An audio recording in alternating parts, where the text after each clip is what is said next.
Hello, it's Peter Wright and Kathleen Beauvais with another episode of the Yakking Show. And this is the Harmony, Your Path to Wholeness channel. And we lead you along that path to wholeness by bringing you interesting, experienced guests. And today will be no exception. I'm really looking forward to this one, but I don't want to steal Kathleen's thunder. So first, let's say hello to co-host Kathleen Beauvais. Hi, Kathleen. How are you doing today? I'm doing great, Peter. Thank you so much. And thank you all so very much for tuning in to our show. We so appreciate having you. And as Peter mentioned, we do have another special guest with us today. We are so lucky to welcome Pat Wetzel to the show. Hello, Pat. How are you? Hi, it's great to be here. Thank you. Now, Pat is the author of the book series Bump in the Road, as well as a podcast host. But today she's here to yak with us about overcoming adversity. So let's just jump right in. Pat, how can we prevent bumps in the road of life from holding us back from living our best life? It is absolutely about attitude. Mm. Everybody hits a bump. Nobody escapes this earth without more than a few bumps, some of which are pretty serious. And one of the questions I often ask myself is, when I encounter a bump, what can I learn? Because if you look at this life voyage as a learning journey, every bump is there to teach you. So I think the key thing is to be open-minded, to step back from the immediate threat you may perceive and ask, what can I learn here? Because what you learn, you'll carry forward, and hopefully you won't encounter that same bump again. Well said. Yeah. So it might be the same answer you're going to give for this question. Why do some people seem to float over those bumps effortlessly and others get derailed? That's a mixed metaphor, talking rail and road. But anyway, you know what I'm getting at. Some people end up in the ditch. That's probably better. What's the difference? It's pretty complex, I think. I think, first of all, we all get derailed sometimes. Mm-hmm. And it usually goes towards something in our past that dictates our behavior or perspective of things. I mean, everybody has some dysfunction from their childhood. I often say that we spend the first half of our life having all this stuff heaped upon us, and the second half of our life trying to peel it off and figure out who we are. So I think that when one hits a bump, you have to look to yourself. The answer lies within, without question. Mm-hmm. And depending on you and your makeup, some bumps may be trivial and for you and huge for others, and vice versa. In terms of moving forward, what was the second half of the question again, if I could ask? Just why does it derail some people or throw them into the ditch and others seem to float over effortlessly? I think the other part, I don't think anyone floats too effortlessly, but I do think an attitude of curiosity and learning helps Mm-hmm. you navigate these bumps much more easily. I think one of the key elements is to get moving. No matter how unhappy you are, no matter how awful the bump, nothing's going to change until you get some energy into the equation and you get moving. So Mm-hmm. that first step may be the hardest step you ever take. It can be so hard. But if you make that first step, you can make another one, small steps. And all of a sudden, the energy starts to flow. And all of a sudden, you're on a new path. And this isn't linear. There's no right or wrong. You may take a bit of a detour, and that's okay too, because it's about experience. It's not about this hierarchical Instagram perfect world that we live in. That's not reality. That's right. Sorry, Kathleen, can I just jump back Sure. in with an observation? Mhm. Pat's triggered something. Pat, before we switched into the wholeness category, we were exclusively business oriented with our podcast. And in over 300 episodes on the business channel, we asked all our successful business guests our burning question number 8: what's the difference between people who succeed and those who remain average? And you just said curiosity and learning, constant learning. That came up more times. That was probably one Right. of the most popular answers to that specific question. So you've just reminded us of that as well, and our audience of how important that is. So thanks for that. Well, the other thing I would say too is getting out of your comfort zone, becoming comfortable with discomfort. One of my guests tells a great story. I tell this far too often, but it's such a good story for this. Eric Weinmayer, he's a world-renowned mountain climber. He went blind at 16. He went Wow. on to climb Everest, the seven summits, and kayak the Colorado River rapids. It took him 8 years to navigate those rapids, to prepare and get ready for it. Anyway, Eric tells a story. This is his story. He divides the world into three groups. Now, we're all part of each of these groups at different points in time, and the groups are fluid. We all move between them. Mhm. The first group are quitters, self-evident. The second group are campers. These are people who want to stay in their comfort zone no matter what. And in all fairness to them, they may be so beaten up by life that they don't want to put their head outside the foxhole anymore. Mhm. Then very few people are climbers, but these are the people that realize and actualize life. And what I would wish for everybody is for you to move from being a camper to a climber, or at least start doing that more and more often, because your life will become so much more interesting and rich. Oh, I love that Wow. analogy. I really do. That Yeah. really hit home. I really appreciate that. So, And for our audience, that story is on Pat's website. There'll be a link in the description of this. And I actually looked at or listened to her short episode of that story this morning before we started talking. It's well worth going to. Sorry, Kathleen, back to you. so Pat, you were talking about it's our attitude. It's either holding us back or helping us push ourselves forward. But when somebody is faced with a trauma or some sort of adversity, and you know, emotions are emotions. It's what they're feeling, and they may be, it feels like they're just drowning in sorrow or what have you. How do you have any tips on how somebody can push through all of that and change that attitude into one of positivity? What can they do to change that? First, recognize you need to be where you are for a bit. Your emotions are there for a reason, Mm, but don't get mired in negative emotions. You have to, that's where that taking that first baby step is so important. It could just be driving a different way. It might be taking a class. It could be listening to something on YouTube, something very non-threatening, but outside your normal comfort zone. Prepare for some change and make small changes, because as you make more and more small changes, they can evolve into larger changes. And the other thing I would note is that a lot of these traumatic experiences last years. They don't turn around on a dime. true. So give yourself some grace. You may be going through a really difficult time in one part of your life, but maybe there's another part of your life that's expanding and some interesting things are happening. And you can hold that dichotomy, that duality, and live in both, but start setting your goals for where you want to be. And slowly, over time, you will move in that direction. And the other thing I would say to somebody is don't hesitate to get some help and talk to somebody. Mm, We all need some perspective, I think, when we hit a serious bump. right. And the more you can gain perspective and reconcile what's going on, the more capable you'll be of moving on. Mhm. And it's okay Mhm. to ask for help. Yes. There's no weakness in asking for help at all. I think it's a sign of strength, actually. Don't you? Yeah, I would agree. Absolutely. Right. Well-trained people will help you question your own dialogue, Mm, will help you see new truths, mhm. will help you dispel illusions that aren't real. Oh, absolutely. I agree 100%. So Pat, what made you write this book series, Bump in the Road, and what lessons have you learned from it? So tell us Many. about it. Tell us about this book series. Well, the book evolved out of the podcast because I realized about a little over a year into the podcast, I had these extraordinary guests with extraordinary stories, and I wanted to put them out in the world in a different way. So the first book really almost wrote itself. I introduced myself a little bit in the book, but it's really about my guests and their strengths and their qualities and some of the conclusions that can come out of all these stories. Mm. Um, the next book, I'm not sure. I've been reevaluating this a little bit, actually. I thought it was going to be Bump in the Road, Strong Women, and it may be, but there are some other ideas floating out there. So as I mull it over, I'll come to a decision at some point.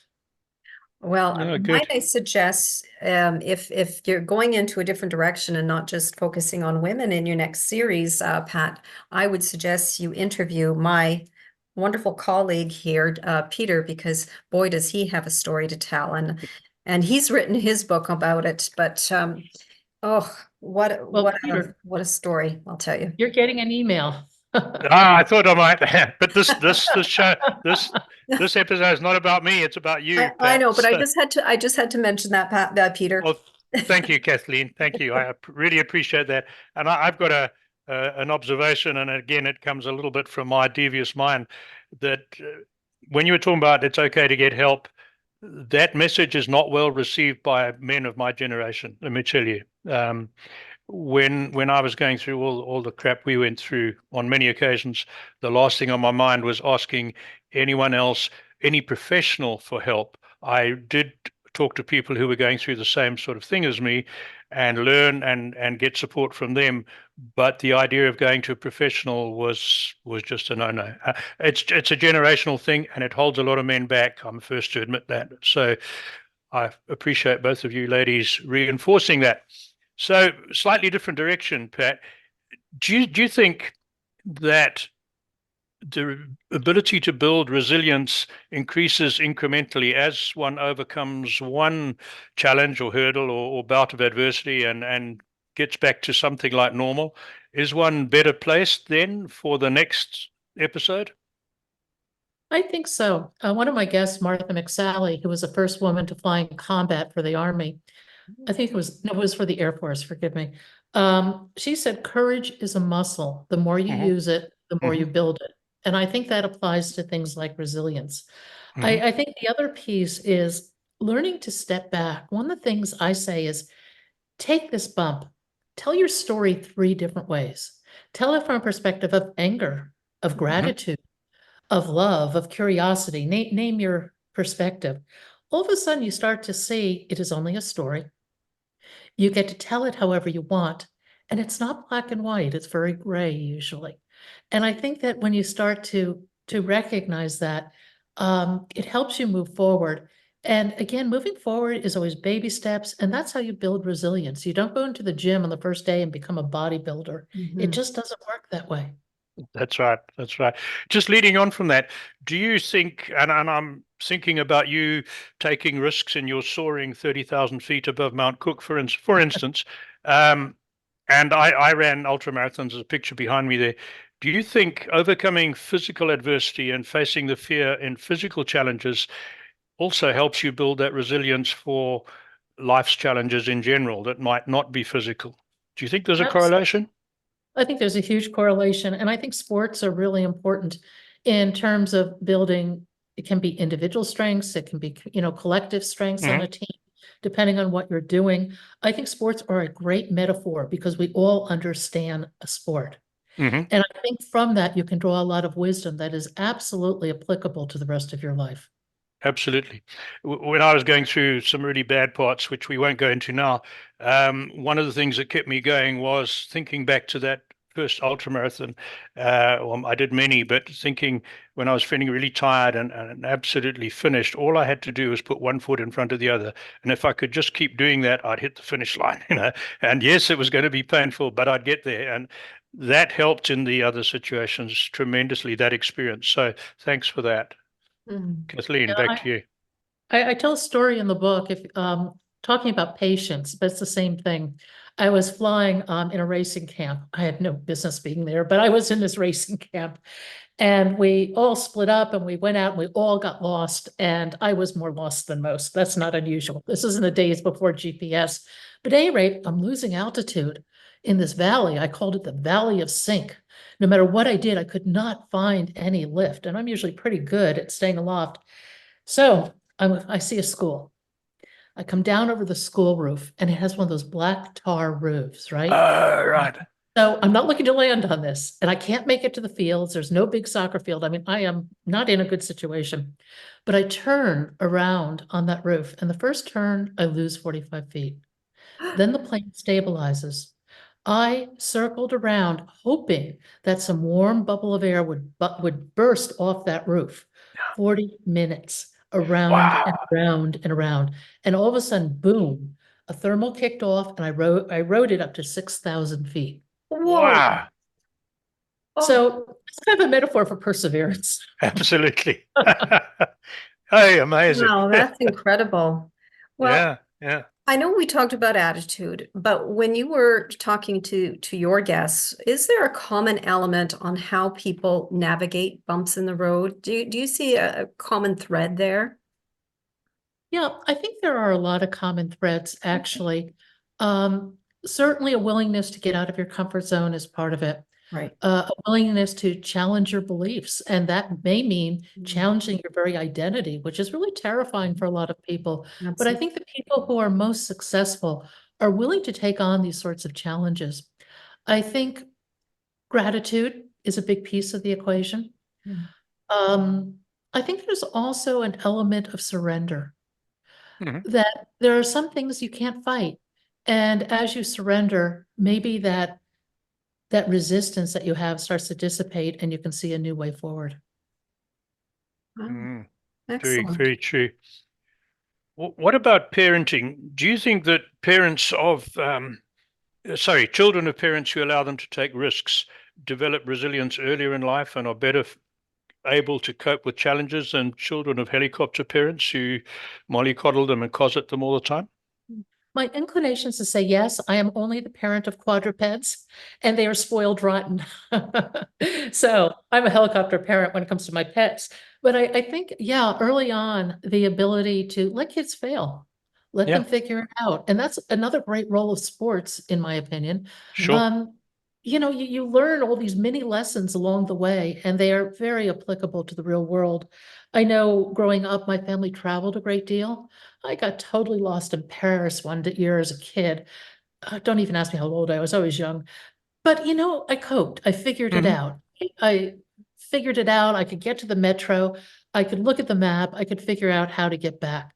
And I had numerous, I think, experiences like that. And I don't know. I don't know if they're directly correlated, but they certainly have given me confidence to just go plunge into the unknown because I have the confidence I will figure it out. Hmm. Hmm. Yeah, very good. I agree 100%. I give you an example. My my older son is now 48, I guess. When he was 18, he didn't know what to do and he didn't want to go to university because he just had no idea what to do. So I said, come work for me for 6 months and I want you to do a short course at a private college. So you've got a bit of paper and then whatever you want, you go for it. So while he was working for me, I said I was loading, I was living in South Africa, I was loading cargo 3 countries north. And I said, I need someone to go and supervise loading, but you can't take a South African car because of sanctions. They don't like South African cars. You'll get on a bus, you'll go to the next country, Zimbabwe. My brother will lend you a car, bang, bang, bang. And I said, and they'll search you at the border when you come back because they'll think you're smuggling drugs, being a young white guy. Do you think you can handle it? He's 18. And he said, yep. So off he went. He did admirably. Got searched. They stripped his car, seats out, everything, but he kept his cool. So then he moved to Canada way before I did. And in the last couple of years, we're having a beer one day, and he says, "Dad, you remember that trip you sent me on?" I said, "Yeah." He said, "That was the best education you could ever have given me in life." So that to me is why we should let kids learn early on and not protect them from all the hardships of life. Anyway, that was just part of response to what you were saying. Sorry, I'm babbling on. Kathleen, back to you. No, I agree with you, Peter, because I know some teachers that are, and it blew my mind that, they're not allowed to fail children. I wasn't even aware of that. And also when they're playing games, there are no losers or winners. Hmm. Everybody, and it's just a very strange way of thinking now. And I don't know if it's a disservice to children by doing that. But just to carry on, what's one tip you can give someone that is actually currently experiencing a life crisis today? What tip can you give to somebody listening right now? Know that it will end. This does not go on forever. Ah, Hmm. And in that regard, it is a bump in the road. How big a bump it is, it may be huge, but it's also up to you mm, to decide how big you want it to be. And use that bump to propel you into a better, more authentic life. Look within, figure out what you might want to learn, and have the courage to take that step and move forward. mm, Mm, what- very good. mhm. Very good. We have a couple of minutes in hand. So, Pat, I've read your story and I'm absolutely amazed at what you've got through, all the bumps in your life that you've got over. Um, I don't want to steal your words and I don't want to say things you might not want shared. You've got the floor for the next few minutes. Would you like to tell our audience a little bit of your story that's relevant? Oh, I divide my story into three parts. The first one is life wish, death wish. Actually, the life wish, death wish having to do with serious illness, divorce, and learning to fly. Obviously, the flying was a life wish part of it that carried me forward. Then there's a period of cancer that was really changed my perspective on many things. And then I would say the chapter after that is one of restarting and re-exploring and really going within to decide what my future path should be. Mm-hmm. Wow, interesting. And I, as an animal lover and dog and horse owner for most of my life, you mentioned quadrupeds. So are your quadrupeds large or small? I'm interested. They're dogs and cats. Dogs and cats. Okay. Well, you're in good company with the cats. Kathleen has 2, and we have in our house we have 6 cats. So no dogs at the moment, The and love of my horses have life gone. was a cat. Yeah. Oh, lovely. Oh, Wow. So I've got one for you that we ask all our guests on our wholeness channel. We're trying to give people signals and tips that they can use to navigate the somewhat stormy waters we see ahead. Not that I think it's all doom and gloom for any reason. From your area of expertise, I'm talking about our audience now who may not be going through a bump in the road right at the moment. They're coasting along in life. Is there one suggestion or tip you could give our listeners that would improve their outlook on life? One thing I often suggest to people is meditation. Mm-hmm. I think meditation is magic. And it's magic for a number of reasons. Do we have a few minutes on this? Sure. Yeah, we do. Um, meditation has several different elements to it. And I got into meditation going through cancer, and that's a story unto itself. But meditation is very experiential, and that's why it's so powerful. Now, first, it's a discipline. You meditate every day, right? Once or twice a day, or whatever you decide. You do not have to sit cross-legged on the floor and go to an exotic locale for 6 weeks. Meditation is simple. There's walking meditation, lots of different ways to do this. But there's also a discipline behind it. With that discipline, you start to quiet your mind.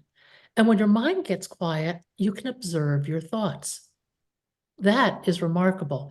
And that becomes a skill you can take into your everyday life. You can pause and actually be the observer in terms of what's happening to you and others. And there's a space where you can make a conscious decision about how you react. And as you go through these experiences, this is experiential. It stays with you. And I liken it to eating chocolate, okay? If you could read about chocolate all day long, white chocolate, dark chocolate, milk chocolate, nuts, coconut, you name it, lots of different kinds of chocolate, but it doesn't teach you or inform you what chocolate tastes like. Mm-hmm. Meditation's the same thing, it's experiential. So as you go through this experience of quieting your mind, as you go through this experience of taking that peace and quiet with you wherever you go, it's an experience that you have and you hold, and it changes everything. Road rage is a thing of the past. You just develop, I think, a serenity that is infinitely valuable. And how did Yeah. that help you with your cancer? May I ask? How did that help It was you probably overcome cancer too, right? Well, it was one of the elements. I really revamped my whole life from a health perspective. And my life wasn't unhealthy to begin with. I just got really healthy. But meditation gave me a place of peace. There are so many stories associated with this. I think that most of all, it was that sense of peace, that experiential sense that there is another way to live, that is to live in that peace. And that it's your choice in terms of what you integrate into your life. Mm-hmm. Interesting. Wow. One of the difficulties I've experienced, and I tried religiously for about 3 years to meditate for 5 minutes every morning before I started work, and I've since stopped. I sort of meditate when I'm having my morning walk. I walk 40 minutes every morning as well. But I found I could not empty my mind. My mind was going all over the place. I tried repeating a mantra, that helped a bit. I tried meditative music, didn't help.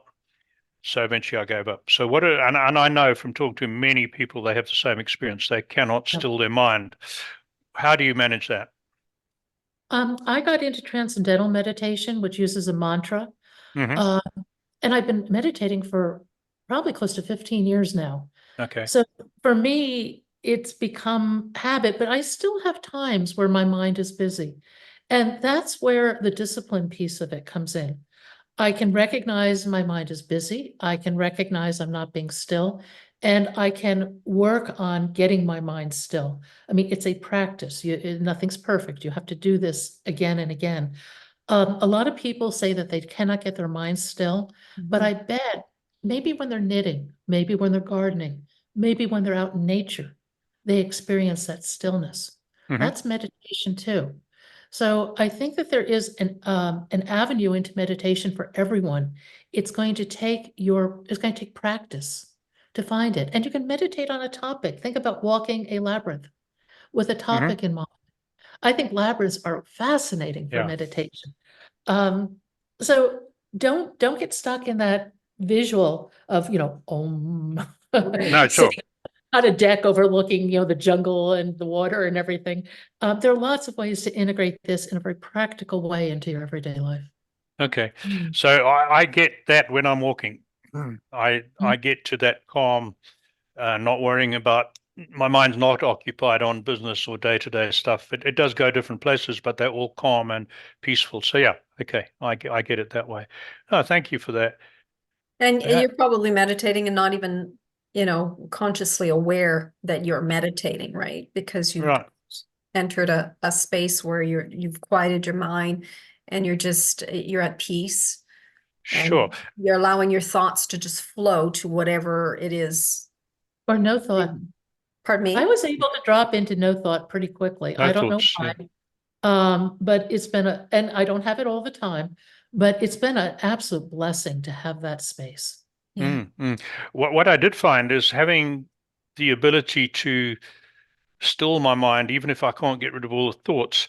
I used that when I was going through a couple of bad stretches, but particularly I had to have a lot of dental work done, and it was long and painful over many weeks. And I could transport myself onto the back of my horse on an evening ride that I remembered, and that helped me tolerate the pain and discomfort. So it's not meditation, but it's using that sort of principle that I found helped me with the pain. So yeah, good one. I think the other place we can find meditation, not in the case of pain like that, but is an intense presence Mm. where we're so present that nothing exists but this moment. Hmm. Now. And that immediately causes all these peripheral thoughts to disappear. That's So true. I think cultivating presence is another really important part of the equation. And it's not easy.